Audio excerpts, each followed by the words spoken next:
Hello. Today we turn our attention to a developing story that has sparked a global conversation about free speech, privacy, and the responsibilities of tech giants.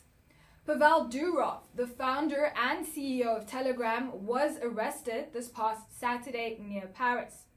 The arrest, which occurred shortly after he arrived on a private jet from Azerbaijan, has ignited a firestorm of reactions from Moscow to Silicon Valley. But what's at the core of this story? Why was Durov arrested, and what does it mean for the future of social media platforms like Telegram? Let's break it down. First, let's start with the immediate facts. Pavel Durov, a 39-year-old billionaire who holds dual citizenship in France and the United Arab Emirates, is now under investigation by French authorities. The focus of the investigation? Allegations that Telegram has facilitated criminal activities due to what's being described as insufficient moderation and a lack of cooperation with law enforcement. This raises an important question.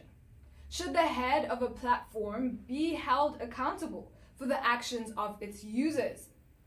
Telegram, in a statement released after Durov's arrest, strongly criticized this notion, arguing that it's absurd to hold a platform owner responsible for misuse by users. The company also emphasized that their moderation efforts are within industry standards and constantly improving. Durov is no stranger to controversy. He founded Telegram in 2013 after leaving Russia under pressure from the government. At the time, Durov was the head of VK, Russia's largest social media platform, but he refused to comply with government's demands to shut down opposition groups. This decision ultimately forced him to sell VK and leave the country. Since then, Telegram has grown into a platform with nearly 1 billion users, known for its strong encryption and privacy features. It has become particularly influential in regions like Russia, Ukraine, and other former Soviet states. But this influence has also made Telegram a target for criticism, especially from governments concerned about the platform being used to organize protests or engage in illegal activities. So, is this arrest really about moderation, or is there a larger geopolitical context at play?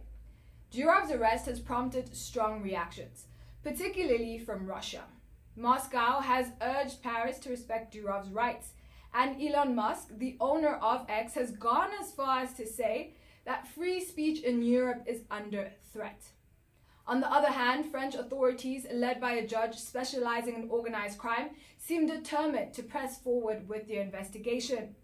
To add another layer, Durov has always maintained that Telegram should remain neutral in global geopolitics, despite pressure from various governments. In April, he stated that some governments had tried to influence him, but he remains committed to keeping Telegram free from political entanglements. This brings us to the heart of the debate. Where do we draw the line between free speech and the responsibility of tech platforms to monitor and moderate content? Telegram has been a double-edged sword, praised for its commitment to privacy, but criticized for its use by those engaged in illicit activities. This case could set a precedent for how other tech companies are held accountable for content on their platforms. Now, let's consider the broader implications.